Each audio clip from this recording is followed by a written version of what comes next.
l'objectif de cette table ronde, c'est bien sûr de faire réagir nos intervenantes, que je vais bientôt inviter à me rejoindre, parce que je vais me sentir moins seule, de donner leur point de vue sur cette étude. Est-ce qu'il y a des choses qui leur a surprises? Est-ce qu'effectivement il y a des données par ailleurs qui contrediraient ça? Quels enseignements principaux? Et ensuite, comment on fait pour aller plus loin? Qu'est-ce qu'on peut mettre en place comme type d'action pour répondre à cet enjeu? Et enfin, au sein vraiment de la FNAB, des GRAP, des GAB, qu'est-ce que chacun peut faire à son niveau avec des gens du dedans et puis des personnes du dehors. Alors je vais appeler à la tribune Claire Ruot, sociologue, pour les gens du dehors de la FNAB, chargée de recherche et de formation, coordinatrice du GERDAL, chercheuse associée à l'UMR Innovation, si je ne peux pas trouver, merci, bonjour. Ensuite, Françoise Libert, haut fonctionnaire en charge de l'égalité des droits des femmes, des droits femmes-hommes, on dit d'ailleurs, au sein du ministère de l'Agriculture et de l'Alimentation, et puis Sylvie Frada-Rabouin, présidente du GAB Anjou, mais agricultrice bien sûr, qui est bio, et qui va parler aux deux titres, hein, à la fois de sa pratique agricole et puis impliquée dans la gouvernance du réseau FNAB. Bon, je ne joue pas d'abord, là, ouais, non, en plus je prends toute la place. C'est tout le passage. Merci à toutes les trois. Donc la tâche n'est pas facile, on a vu déjà qu'il y avait beaucoup d'intérêt dans la salle. Eh bien, la parole à la salle sera donnée très largement pour que vous exprimiez jusqu'à la fin de cette séquence, c'est-à-dire jusqu'à environ 17 h, à divers moments, hein, pas forcément que à la fin de notre séquence entre nous, mais on fera des interruptions, des allers-retours avec vous, parce que vous avez, j'imagine, des fois des éléments, des témoignages, des propositions, parce que c'est bien vers ça qu'il faut aller pour l'avenir. C'est une idée géniale qui pourrait changer les choses, ou une petite chose, mais qui pourrait devenir une grande, je ne sais pas. Donc, en tout cas, voilà, c'est l'objet de cette séquence. Donc, c'est plutôt discussion ouverte et dans un premier temps, une réaction. Alors, je vais vous laisser prendre le micro avec fil, pour laisser l'autre disponible pour la salle, si le fil est assez grand.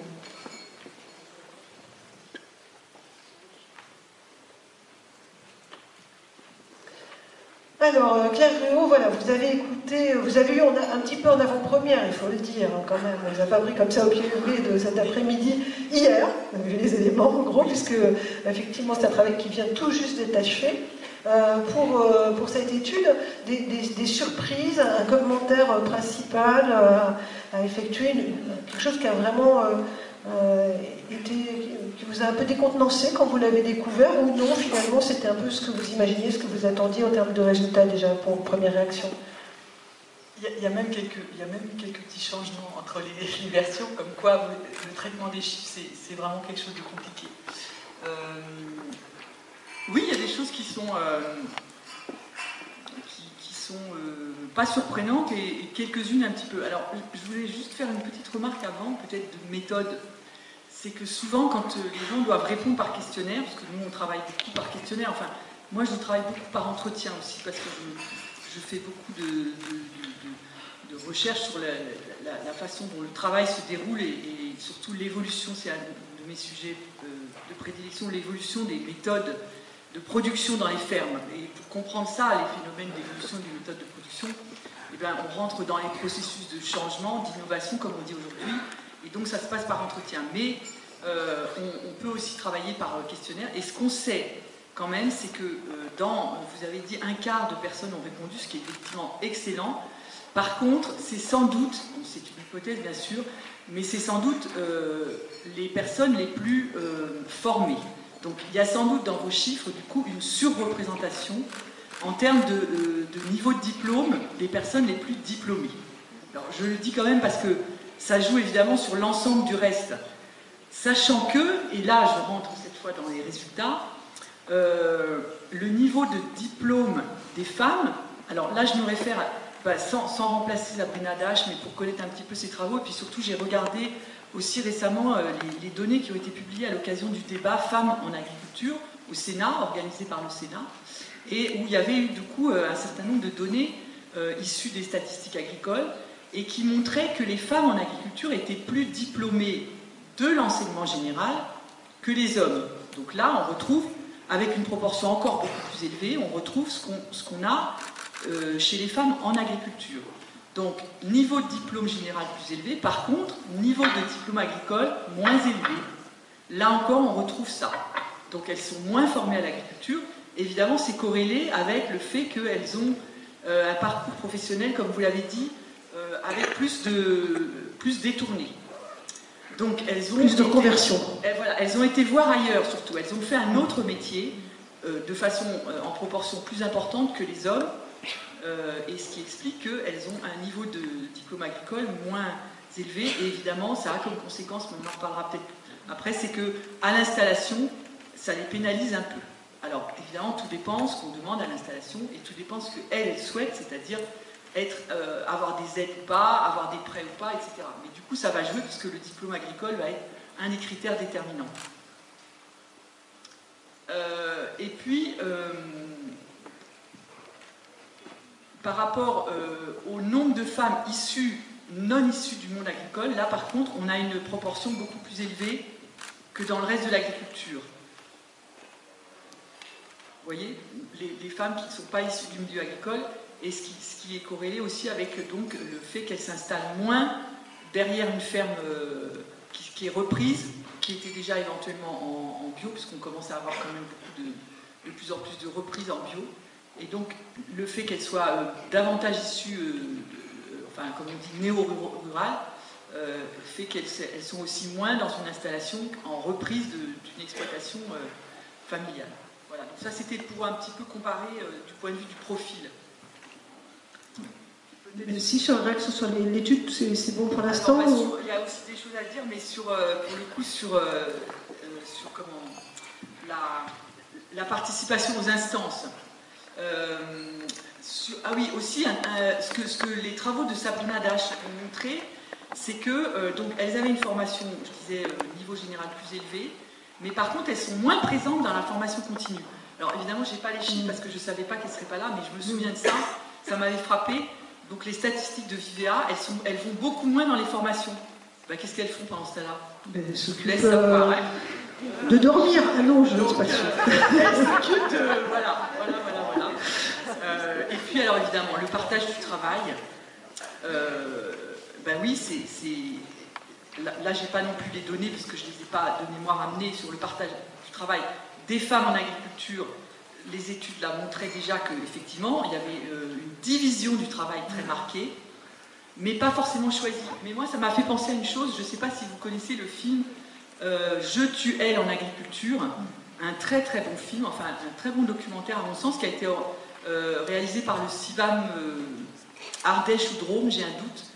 Vraiment à voir, ceux qui ne le connaissent pas. Et donc, il y a une femme, un témoignage là d'une femme qui est donc néo-rurale, qui a choisi de s'installer dans l'agriculture bio, même si dans le film ce n'est pas 100% des productrices bio. Et elle dit qu'elle est un petit peu, bon, elle est très contente et elle est vraiment, peut-être elle est dans la salle hein, de son choix et de son métier, mais elle dit, je pensais que j'aurais été plus à l'extérieur parce que ce qui m'avait amené à choisir l'agriculture, c'était d'être dehors. Et finalement, elle est surtout à la fromagerie et à s'occuper des bêtes. Bon, je reviendrai là-dessus sur un autre moment, parce que du coup, ça a aussi des effets positifs. Mais vous voyez, donc, ça me pose la question, moi, est-ce que cette division, évidemment, dans les tâches, là je parle des tâches professionnelles, hein, à l'intérieur du domaine professionnel, jusqu'où elle est choisie, jusqu'où cette division du travail, donc vous l'avez bien dit, plutôt les animaux et plutôt les tâches administratives, et là j'ajoute du coup plutôt dedans, et vraiment jusqu'où elle est choisie. Merci, c'est une excellente effectivement question à creuser. Françoise Hébert, pour ce premier tour de table, des surprises, voilà, des choses qui sont... Vous avez aussi des éléments... Ça fait 2 ans, hein, je n'ai pas dit que vous travaillez vraiment sur cette mission spécifique, même si les travaux du ministère datent de 2013, mais en 2015 vous y êtes arrivé. Néanmoins, par rapport à ces 2 ans et la connaissance que vous avez de ce dossier, il y a des surprises par rapport à ce que vous attendiez, ce que vous connaissiez déjà en matière statistique, en agriculture et en femmes agricultrices en général et pas spécifiquement en bio. Alors, des choses spécifiques, pas excessivement par rapport à ce qui vient déjà d'être dit. Hein. Simplement une interrogation sur cet âge moyen. Effectivement, il est présenté à un âge moyen à peu près de 45 ans. Dans les statistiques générales qu'on a, on sait que l'âge moyen pour les exploitantes agricoles est plutôt autour de 51 ans, mais pour les salariés agricoles, autour de 40 ans.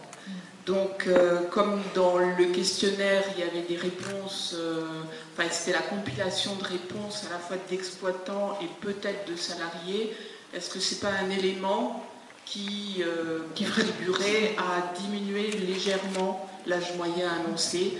Je ne sais pas si vous avez les capacités d'analyser plus finement ce point-là. Un autre élément aussi, en ce qui concerne le diplôme, je partage tout à fait ce qui a été dit. Effectivement, les femmes en agriculture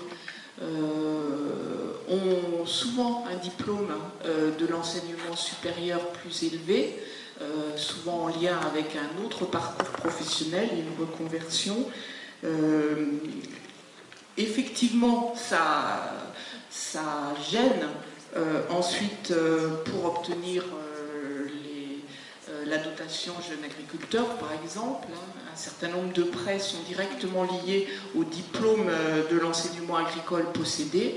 Donc, c'est un élément qu'on a observé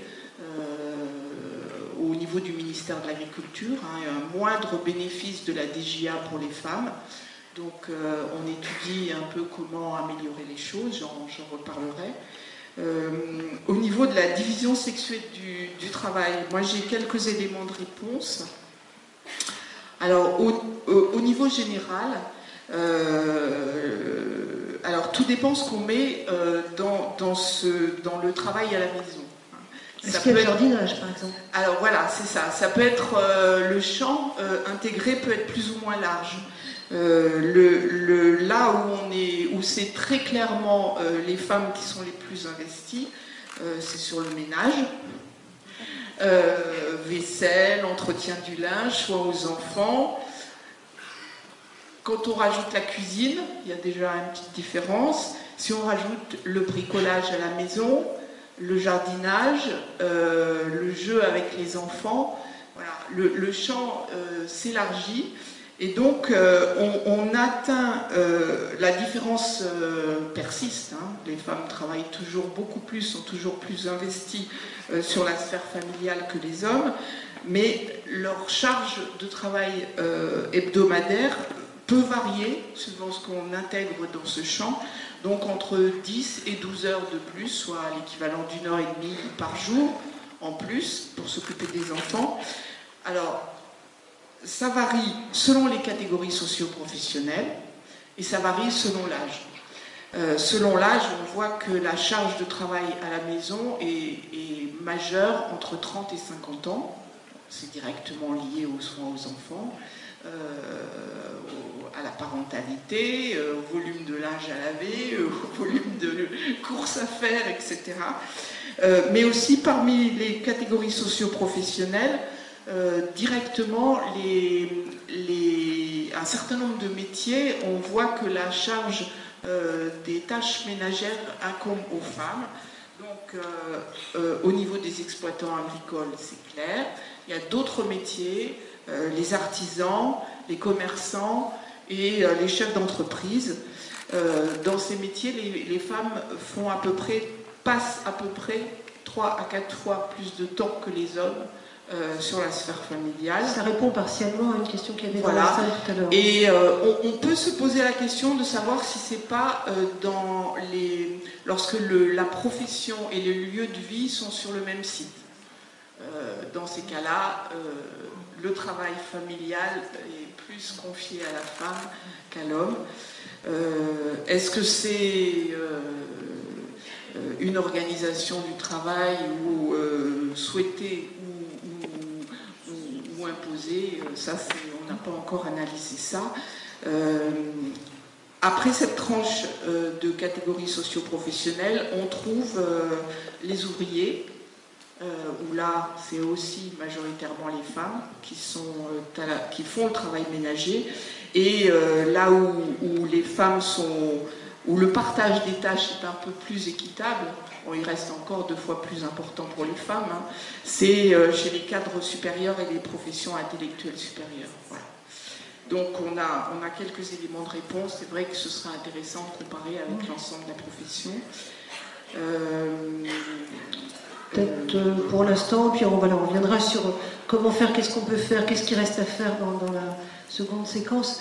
Alors, qu'est-ce qui retrouve notre productrice ici présente, qui représente non pas du tout l'intégralité des familles dans cette salle, qui pourront s'exprimer, ainsi que les hommes quand ils le souhaiteront dans la salle, mais quand même des réactions, des surprises pour cette première question. Alors, moi je me suis installée il y a 20 ans, et à ce moment-là, mes voisins trouvaient que j'avais un profil vraiment atypique. Et en y regardant de près, finalement, je me retrouve assez bien dans le portrait qui a été tracé pour les agricultrices bio. La première chose, c'est l'âge à l'installation. Je me suis installée, j'avais 34 ans à peu près, et j'avais fait autre chose avant. Donc, vous voyez, on s'y retrouve un petit peu. J'avais beaucoup de diplômes, mais des diplômes universitaires, et il a fallu, pour que je puisse prétendre aux aides à l'installation, que je reprenne mes études avec des petits-enfants à la maison, que je refasse un BEPA, pour pouvoir prétendre au prêt et à cette dotation jeune agriculteur. Autre particularité, c'était le statut. C'était un projet de couple à la base, hein, pour l'installation agricole, on voulait vivre quelque chose ensemble, mais je me suis installée seule dans un premier temps, et donc tout de suite je suis devenue chef d'exploitation, et ce qui était un peu différent de mes voisines, qui à l'époque étaient au mieux conjointes collaboratrices. Dans le meilleur des cas, effectivement. Voilà, quelques-unes étaient encore plus invisibles. Particularité peut-être de la ferme, des choix un peu plus féminins. Le premier choix féminin, je pense que nous avons fait, c'est de choisir de partir en bio. Ça fait 20 ans que je suis agricultrice, ça fait 20 ans qu'on est agriculteur bio. Ça, j'en suis assez fière. En viande, en bovin viande. Nous, on a des bovins viande. On a aussi, puisqu'il fallait faire vivre une famille, on a fait le choix de la diversification. Donc, première diversification, l'accueil à la ferme. Donc ça, c'était vraiment atypique aussi. Mes voisins trouvaient très curieux qu'il y ait des étrangers qui viennent chez moi, donc dans mes chambres d'hôtes, à la table d'hôtes. Et encore plus anormal, je pratiquais la vente directe. Je vendais des colis de viande, et il y a 20 ans, c'était quand même pas si fréquent. Pour nous, ça rentrait dans une espèce de cohérence où la viande qui n'était pas vendue en colis finissait à la table d'hôte, donc ça permettait, et c'était aussi un besoin peut-être féminin de communiquer sur ce qu'on faisait, de rencontrer des gens.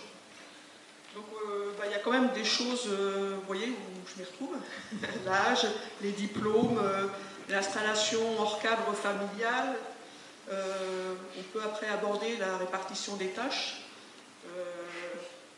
J'imaginais moi aussi travailler un peu plus à l'extérieur, mais comme beaucoup de femmes, c'est la partie administrative, c'est pas la plus sympa, mais c'est moi qui m'y colle. Bien sûr que c'est moi qui ai géré aussi une grosse partie des travaux ménagers, des enfants, tout ce qui concerne la vente directe, la transfo à la ferme, c'est moi aussi. Donc en fait, il aurait pu gagner du temps, Alexandre. Il a gagné juste, Sylvie, c'était parfait, quoi. Donc, il y avait... type. Oui, il y a eu un peu tout ça. Voilà. Alors, est-ce qu'il y a eu par contre là, dans ces éléments quelque chose de surprenant ou pas? Non, pas franchement. Non, aucune surprise du coup là-dessus. On va faire une deuxième partie, puisque la réaction à l'étude, on l'a déjà un petit peu dans la salle, on pourrait y revenir si vous le souhaitez, mais qu'est-ce qu'on peut faire aujourd'hui face à ça? Qu'est-ce que selon vous il reste à faire? Dans quel univers? Alors ça peut être qu'est-ce qui reste à faire en matière évidemment de division des tâches au sein de la famille, mais ça peut être qu'est-ce qui reste à faire en matière d'accessibilité plus facile, je sais pas, à la formation, au foncier, au prêt bancaire. Est-ce qu'il y a une différence d'ailleurs? Je ne sais rien, moi. Je ne sais pas si effectivement c'est plus facile ou pas. Quand on préparait la séquence ce midi, on continuait, on discutait, on était partis sur notre pensée, et Sylvie disait c'est super, quand je suis allée à la banque, en gros j'étais une femme donc je ne pouvais pas avoir d'aide. Je ne sais pas, c'était il y a 20 ans, ça a dû beaucoup changer, mais on n'est pas sûr. Donc quand vous voyez ça, quels sont les enjeux, les pistes à régler, et après comment on peut commencer à esquisser des pistes qui peuvent relever de la FNAP, ce qu'on verra en dernière partie, ou au contraire être aussi pris en charge par d'autres institutions, y compris le ministère, y compris les acteurs partenaires. Qui se lance? C'est dans le sens que vous voulez, hein, si Françoise Libert. Non, je vais pas forcément. Je vais vous laisser la place peut-être pour démarrer parce que j'aborderai, mais peut-être après, des questions plus sur la place des femmes, donc en dehors de l'exploitation, notamment dans l'ensemble des groupes, des associations. Mais je pense que c'est important de prendre aussi la question sur qu'est-ce qu'on peut faire par rapport au travail dans l'exploitation. Donc je vais vous laisser. Parce que c'est pas d'hier qu'au ministère on travaille sur cette question. Je le disais, hein, ça a commencé là, il y a un nouveau programme depuis 2013. Où on en est? Qu'est-ce qui se fait? Est-ce que ça peut répondre à certaines préoccupations et lesquelles? Et puis est-ce qu'il y a des pistes aussi pour l'avenir qui résonnent avec ce qu'on a vu pour l'instant et sur lesquelles les GAB, GRAB, FNAP pourraient prendre appui? Alors il y a un élément aussi que j'ai pas évoqué dans la première partie, c'est le problème du statut. J'ai été étonnée dans le compte-rendu de l'enquête qu'il y ait encore un certain nombre de personnes sans statut. Or, c'est quelque chose sur lequel on essaye vraiment de travailler, que les femmes qui travaillent aient un statut, de manière à avoir une protection sociale, de manière à avoir une retraite. Et c'est quelque chose sur lequel, enfin, en matière d'égalité des droits, c'est un axe d'action très très fort. On a, depuis quelques années au ministère, on a fait avancer les choses de manière importante sur cet aspect statut et aussi sur les formes sociétales.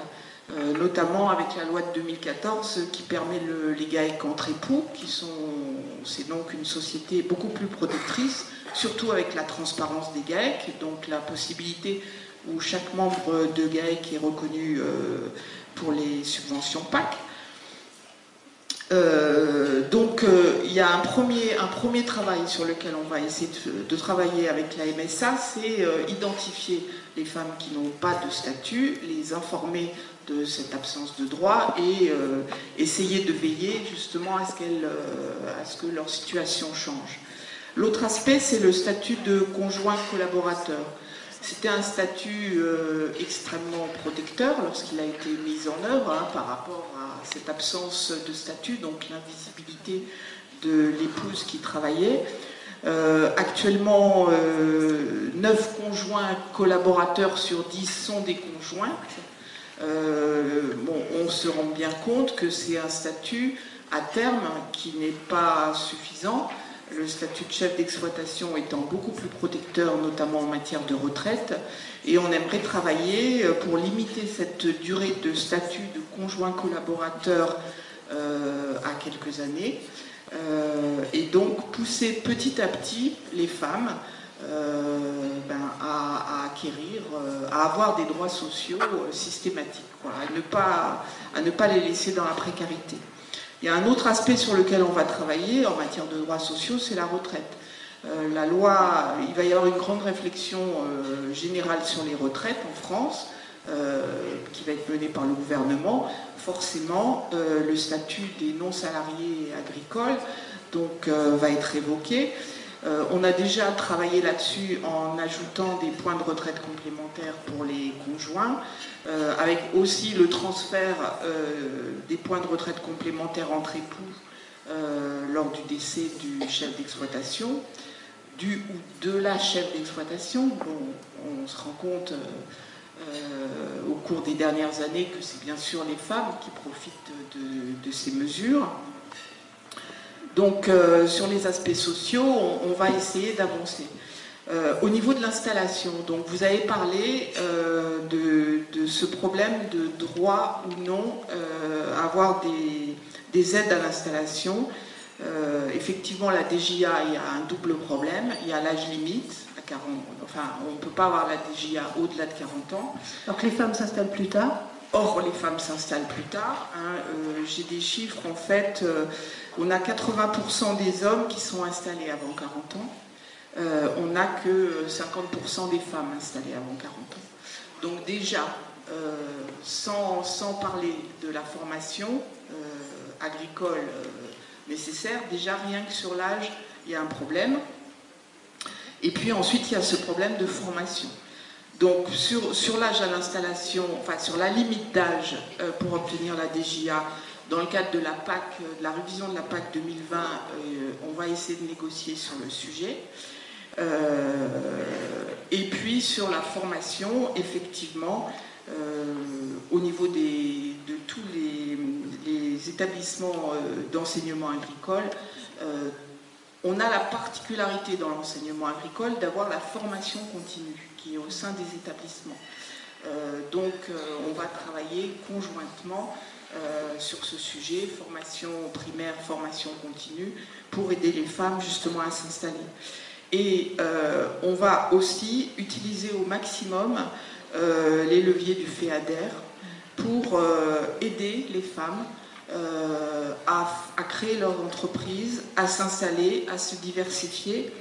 Et dans ce cadre, le ministère de l'Agriculture travaille beaucoup avec le ministère de la Cohésion des Territoires, le CGET, qui est l'ex-DATAR en fait, parce qu'ils s'intéressent bien sûr à l'égalité des territoires, notamment l'égalité en territoire rural, et dans certaines zones rurales, le travail en agriculture est le seul travail proposé. Donc on s'aperçoit que pour aider les femmes à travailler, à s'installer en agriculture, il faut leur offrir les mêmes offres qu'on offre aux autres catégories socio-professionnelles, c'est-à-dire des aides à la parentalité, des mini-crèches, des garderies, des transports en commun efficaces. Maintenant, en agriculture, les femmes ont les mêmes besoins que pour les autres catégories d'emploi. Et donc, on va essayer de travailler avec le CGET sur ce sujet. Voilà. Merci pour toute cette présentation. Je propose qu'on fasse un aller-retour avec la salle. Je ne voudrais pas qu'après le repas, il y ait un assoupissement général, ce serait quand même dommage. Donc, sur ce qui a été dit pour l'instant, soit des questions, soit des réactions, soit un commentaire, un témoignage court, forcément, vous êtes très nombreux, avant qu'on revienne à la tribune sur la suite de qu'est-ce qu'il faut faire, et après sur ce qui incomberait particulièrement dans les travaux FNAB à tous les niveaux. Les formations à distance, moi je partage aussi, et c'est en quoi je pense au niveau de l'enseignement agricole et des formations continues, il faut qu'on voit les choses. Il y a un gros volet aussi, je parlais du CGET, il y a un gros volet aussi accession, équipement dans les territoires sur tout ce qui est le numérique, donc faciliter l'usage des outils numériques dans les territoires. Il y a encore des zones où ce n'est pas le cas. Il y a un autre aspect aussi, c'est tous les métiers du numérique pour les femmes. Il y a manifestement un manque de formation important pour les femmes dans ce domaine. Donc, ce sont des sujets qui sont sur le tapis. Vous parliez des prêts bancaires. Alors là, les choses ont peu évolué. L'accès au foncier est très difficile pour les jeunes qui s'installent, filles et garçons, mais encore plus pour les filles, sauf si elles viennent d'une famille où il n'y a que des filles et où le père se résout à transmettre son exploitation à l'une d'entre elles, ou si les garçons ne veulent pas s'installer. Enfin bon, mais sinon c'est vrai que l'accès au foncier est difficile. Qu'est-ce qu'on peut faire? Alors, il existe actuellement un fonds de garantie pour la création d'entreprises à l'initiative des femmes, le FIGF. Il n'est pas très très connu et il est surtout ça apporte une garantie bancaire pour un prêt qui peut aller de 5 000 à 27 000 euros. C'est pas encore énorme. Voilà, il il y aura certainement des choses à améliorer sur ce point-là. Voilà. Merci. Est-ce qu'Alexandre, sur la question des tâches ménagères par âge, ça rejoint ce qui avait été dit à la fin, qu'il y avait encore un travail de répartir par âge, mais est-ce qu'il y a des choses à dire sur les questions que vous avez entendues dans la salle, sur lesquelles vous pouvez apporter des réponses? Sur l'étude par génération, sur la division des tâches ménagères. Par exemple, celle-là, j'y pensais. Donc sur cette question-là, donc sur un effet génération sur la division des tâches ménagères, on l'a pas fait, mais on est en mesure de le faire vu qu'on peut distinguer des classes d'âge dans le questionnaire. Donc je l'ai noté, on le mettra dans le rapport. Donc je ne peux pas y répondre, faut qu'on y travaille. Mais on saura si ça a beaucoup changé au fil des générations, comme ça. On aura peut-être des idées. Après, il faut se pencher. C'est une question compliquée, il faut se pencher dessus. C'est plus facile de faire une photographie que d'identifier des effets de génération, vraiment. Et oui, il y a peut-être un petit truc que vous avez dit sur... le fait qu'il y ait des salariés et des exploitantes, que les salariés sont plus jeunes, les exploitantes plus âgées sur l'âge moyen. Tout à fait. J'ai fait un des premiers trucs que j'ai regardé en fait, c'est l'âge dès que la variable a été recodée, et j'ai regardé la répartition des statuts selon l'âge. Et en fait, les statuts n'ont pas d'âge. D'accord. Donc c'est pas ça qui vient rajeunir l'âge des... D'accord. Merci de cette précision. Ça veut dire qu'on est plus jeune dans la bio que dans le reste de l'agriculture. Oui, et ce qui veut dire qu'il y a des gens qui choisissent le statut de conjointe collaboratrice à 20 ans, et que le total de non-statut aussi, il est à peu près aussi constant sur toute la population. Merci de cette précision importante. Oui. Bon, c'est pas très encourageant, mais par rapport à l'accès au foncier. Non, c'était pas sur ce que tu disais, Alexandre, c'était pas encourageant.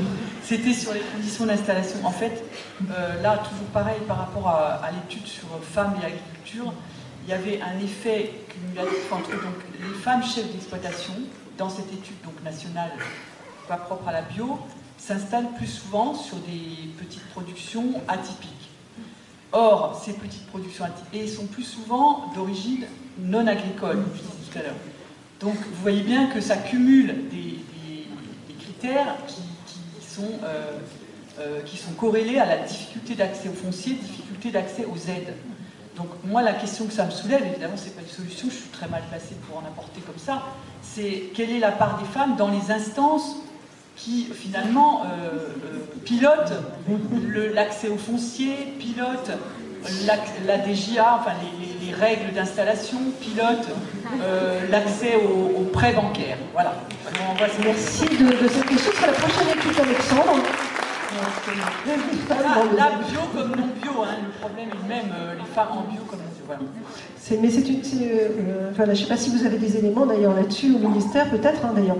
On va vous laisser le micro. Et puis après, on va venir aussi sur une question à laquelle on n'a pas répondu, sur l'installation la corrélation entre innovation et femmes en agriculture bio, c'est-à-dire qui comme ça disaient, tiens, est-ce qu'on sait des choses là-dessus? Il y a des éléments déjà dans l'enquête, et puis on a des exemples concrets aussi, effectivement, compris parce que vous avez mis en place dans la diversification, mais ce serait bien qu'on y revienne aussi. Françoise Weber sur la question précédente. Alors effectivement, comme dans toutes les strates de la société, c'est important que les femmes soient visibles, mais c'est aussi important qu'elles soient en capacité de décider et de faire valoir leur avis. Donc c'est pour ça que le ministère de l'Agriculture a pris un texte pour les élections au champ de l'agriculture. Les élections de 2013 ont été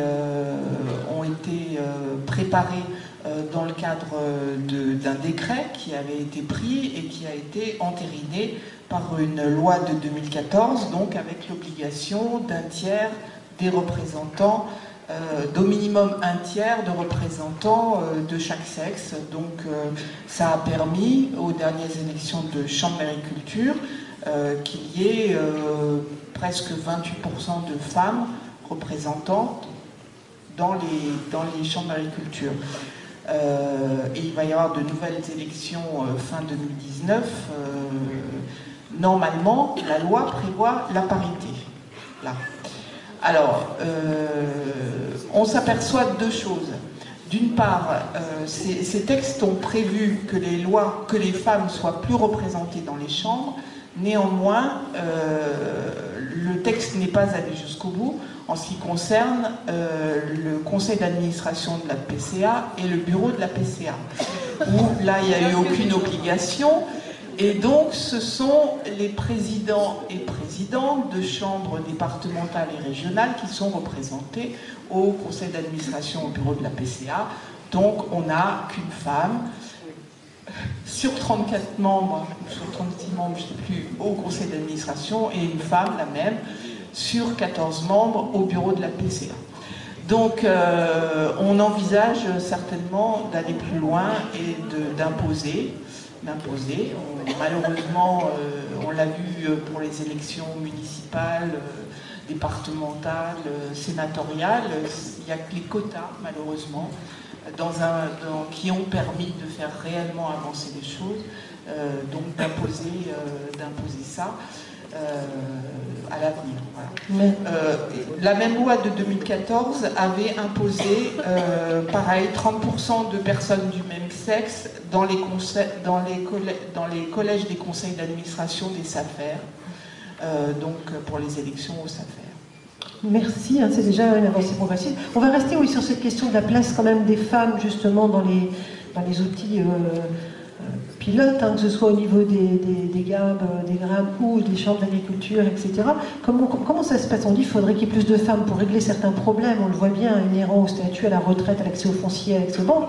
Mais qu'est-ce qu'elles apportent en plus? Je reparlais innovation. Est-ce que ça change finalement aussi quelque chose sur le type d'agriculture qui est pratiqué? Est-ce qu'effectivement, on a abordé le terme de l'innovation, on l'a bien vu par les chambres d'hôtes dans les pionnières, l'a pas cité encore tout de suite Sylvie, mais il faut aussi des pâtes fraîches, il n'y a pas tant d'exploitation que ça, qu'il faut qu'il y ait en AMAP, etc. Donc, est-ce qu'effectivement, sur ce côté-là aussi, il y a des choses à gagner, d'avoir plus de femmes? Je vous regarde parce que vous accompagnez des groupes. Claire, qu'est-ce qu'on peut faire? Choses à gagner toujours en mettant plus des femmes, non. Oui, alors là, un point de vue peut-être un petit peu décalé en tout cas. Donc moi, je travaille beaucoup effectivement sur l'appui à des groupes.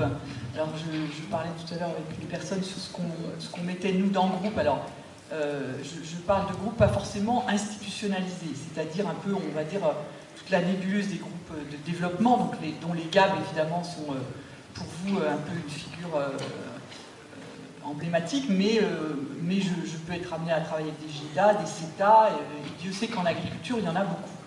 Alors, donc c'est un point de vue qui n'est pas uniquement sur des femmes bio, mais aussi des groupes qui ne sont pas que bio.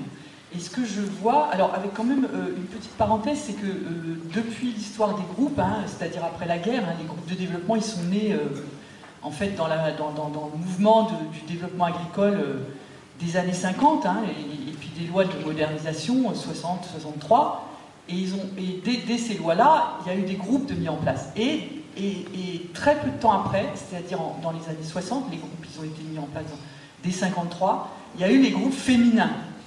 Donc ceux qui sont de ma génération, ils voient bien ce que c'est, les GVAF, les GDAF, etc.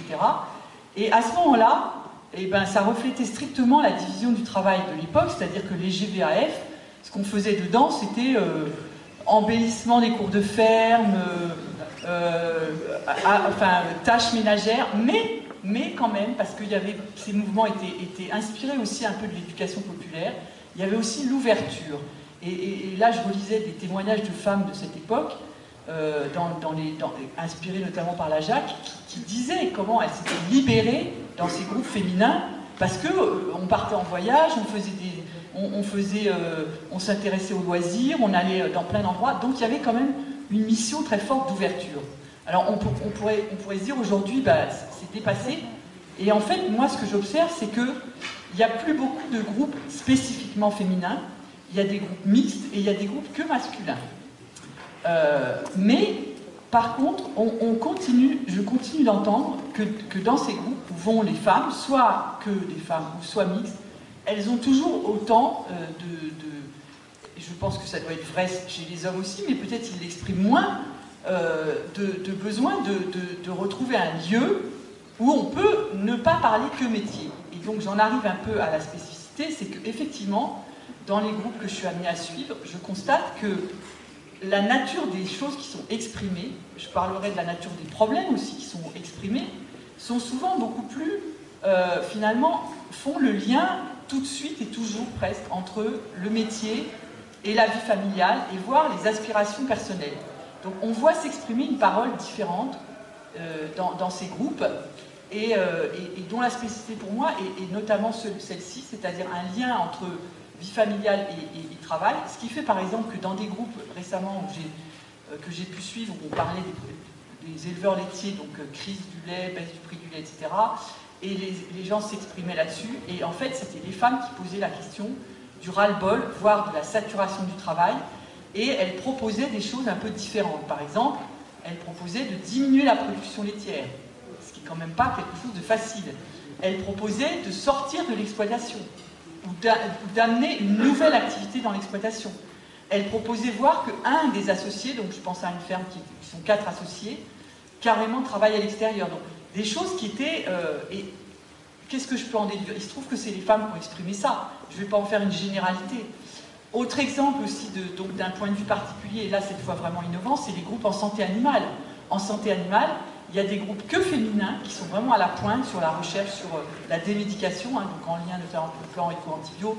Et évidemment, dans les GAP, c'est très fort aussi tout ce travail sur l'utilisation des médecines alternatives. Et là, les femmes sont très très présentes. Alors, si je fais le lien avec les résultats des statistiques, on pourrait dire très présentes parce qu'elles sont fortement impliquées dans le soin aux animaux, la traite, le soin aux agneaux, aux veaux, etc. Mais en même temps, quand elles vont sur la prévention, elles vont aller pas seulement sur l'usage des huiles essentielles, mais aussi sur, par exemple, la modification de l'alimentation et des choses comme ça. Et là, parfois, les choses se corsent, parce qu'il y a une certaine disjonction entre ce qu'elles vont travailler dans ce groupe et parfois ce qu'elles vont arriver à faire sur l'exploitation. Donc, j'ai quelques exemples de femmes qui vont... Tant qu'elles sont sur les huiles essentielles, ça va, mais si elles disent il faudrait diminuer un peu la ration, bon, là, l'associé dit bon, écoute, si tu vas en formation pour ça, c'est plus la peine d'aller en formation. Merci. On va laisser la parole d'abord à Sylvie Frader-Rabois, parce qu'il y a plein de choses qui résonnent par rapport à ce qu'on avait dit sur ces formations. Vous appelez, je crois, des formations barrées d'ailleurs que vous mettez en place. Alors vous, déjà, vous avez au sein de votre GAB Anjou parce que pratiquement la parité, hein, je crois, sur le... Et donc ça aussi, ça a dû vous surprendre, parce que c'est pas le cas partout quand même, complètement, mais ici, c'est le cas. Au niveau du GAB Anjou, c'est sans doute un peu particulier. On recherche la parité, on y travaille. C'est-à-dire que chaque année, aux élections, à l'Assemblée Générale, il y a un tiers des gens qui sont renouvelés, bien sûr. Et là, actuellement, on a mis en place un tirage au sort. Donc on a notre enveloppe d'hommes et notre enveloppe de femmes. Et on essaye de proposer un homme, une femme pour la rentrée. Et on va systématiquement aller consulter, par exemple, des femmes pour équilibrer le conseil d'administration. Et on observe quand même une alternance au niveau de la présidence, par exemple. Moi, je remplace un homme qui a remplacé une femme. Donc il y a une vraie richesse, et c'est ce que je définis. C'est une richesse qui est apportée aussi au GAB. Une richesse qu'on retrouve dans plein de choses, dans le bien-être au niveau du travail qui se fait au niveau du GAB, des échanges. Moi, j'ai participé, par exemple, à la ville associative chez des éleveurs bio, où il n'y avait strictement que des hommes, j'étais la seule femme. On allait le midi manger au restaurant, au GAB Anjou, chacun amène quelque chose, on échange des produits, des recettes, enfin, il y a quelque chose de très sympa. On est passé de on va aller manger là ce midi au snack du coin à et si on en profitait pour un moment de partage convivial, connaître les produits des autres, ce que j'ai fait un café, renforcer le réseau.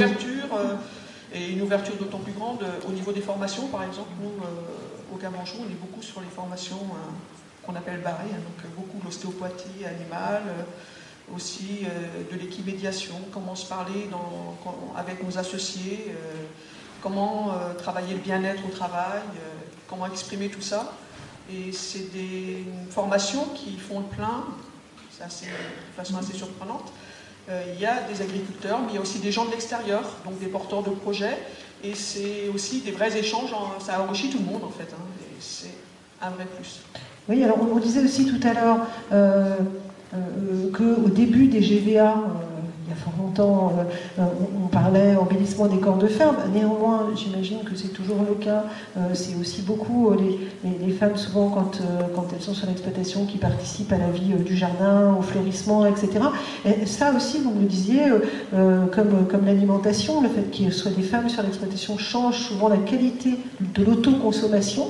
Est-ce que c'est le cas chez vous? Est-ce que vous pensez que ça peut être un plus aussi en matière de qualité de vie globale au sein du territoire? Alors, moi je dis qu'il y a quelques années on disait qu'il y avait une qualité de vie sur les fermes et je pense que la femme en était en partie responsable puisque c'est elle qui assumait en partie le jardin, la basse-cour, qui cuisinait pour tout le monde, et il y avait toutes les générations qui se côtoyaient sur les fermes parce qu'il y avait ces femmes qui faisaient la cohésion et c'est aussi les femmes qui sont le ferment bio des associations locales. Moi, quand j'ai commencé à être agricultrice, on est venu me chercher en me disant « Ah, les femmes d'agriculteurs, ça sait compter, ça sait faire la compta, donc on en a besoin dans nos associations, on a besoin de trésoriers, donc on a besoin des femmes d'agriculteurs. » Voilà. Donc, si les femmes d'agriculteurs, elles ne sont plus là, si elles vont travailler à l'extérieur, ben, les associations vont moins bien marcher, il y aura moins. Et du coup, les femmes vont prendre des caddies pour aller faire leurs courses parce qu'elles n'auront pas d'autre choix. Merci pour ce témoignage, Françoise Hébert. Ça a fait réagir, je pense, dans la salle pour le dernier. Oui, en fait, moi je voulais aussi apporter un éclairage différent, peut-être un peu plus dramatique, mais sur le rôle des femmes en agriculture. Alors c'est pas spécifique au bio, bien sûr, hein, mais on a parlé de ce qu'apportaient les femmes à l'agriculture. Moi, je pense ce qu'apportent les femmes aux agriculteurs. Quand on voit les statistiques malheureuses des suicides au cours des dernières années, on constate qu'il y a un profil type d'agriculteur entre 45 et 54 ans, célibataire, isolé, voilà, qui est plus propice à ce geste malheureux. Le fait d'avoir une épouse, ce qui est quand même le cas que de 50% des exploitants agricoles, le fait donc de pouvoir parler, le fait que l'épouse justement discute avec d'autres, aille à cette formation, fasse parler son époux ou libère la parole, hein, c'est un rôle essentiel, je pense, pour faire tenir l'agriculture dans certains moments difficiles. Donc moi je pense que c'est un rôle essentiel, oui, qu'il y ait des femmes en agriculture et pas que des agriculteurs seuls.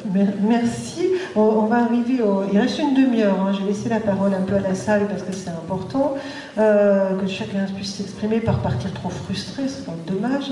Le dernier point, ça va être surtout qu'est-ce qu'on peut faire au niveau des GAB, des fédérations régionales, de la FNAB. Demain, qu'est-ce qui est prioritaire, qu'est-ce qui vous paraît le plus important, le plus urgent, quels conseils vous donneriez si vous en avez quand vous n'êtes pas de l'intérieur, mais voyons ce qu'en pense la salle. Alors, pour la salle, ça peut être soit de réagir par rapport à ce qui a été dit, soit d'émettre une priorité quant à cette thématique pour l'avenir. La parole est à vous. Peut-être du coup, je me permets de prendre le micro en premier parce que c'est un peu dans la suite de ces histoires de dynamique de groupe, parce que moi je me suis posé la question, je me suis dit du coup, bon, renforcer la place des femmes dans les groupes. Alors je me place peut-être plus du point de vue de la place des femmes par rapport à tout ce qu'on a dit sur l'importance des questions qu'elles soulèvent, le fait de pouvoir parler métier, etc., que sur la question de l'accès au pouvoir, à la responsabilité. Mais je dis aussi au pouvoir parce que c'est ça derrière, au sens noble du terme. Quand même, les femmes restent minoritaires quand même dans les groupes. Je voulais le dire, je ne sais pas si on l'a déjà dit, mais en nombre, elles restent minoritaires dans les groupes. Alors, ce qui m'a surpris, c'est qu'en adhérant, ça apparaît équivalent, en nombre, mais moi je me dis, alors du coup, est-ce qu'elles sont adhérentes, mais elles vont moins aux réunions?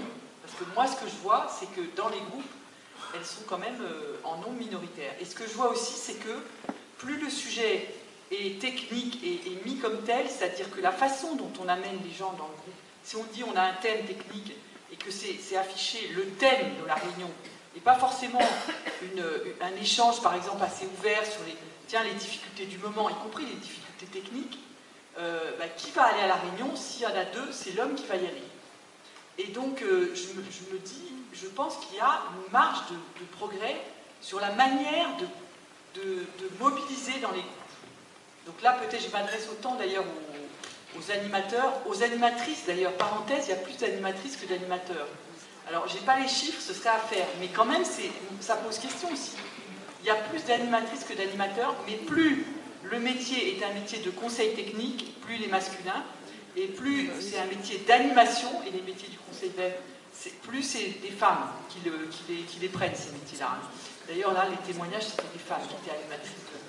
Donc, il y a sûrement du travail à faire sur la manière d'inviter dans les groupes, en ouvrant et en faisant attention à la manière dont on formule aussi des thèmes, ou pas, où on laisse ouvert.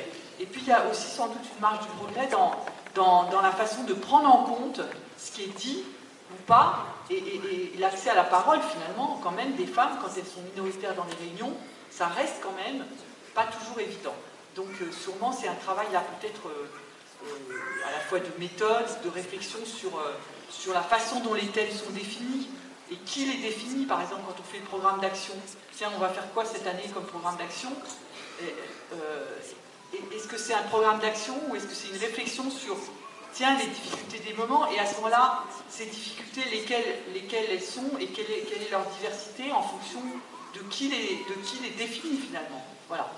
Sur les aspects de responsabilité, peut-être j'ai moins de choses évidentes. C'est peut-être plus de votre côté qu'il faut voir ça. Merci. Sylvie, on va vous laisser pareil la parole sur... Oui, allez-y, je vous laisserai terminer tout à l'heure.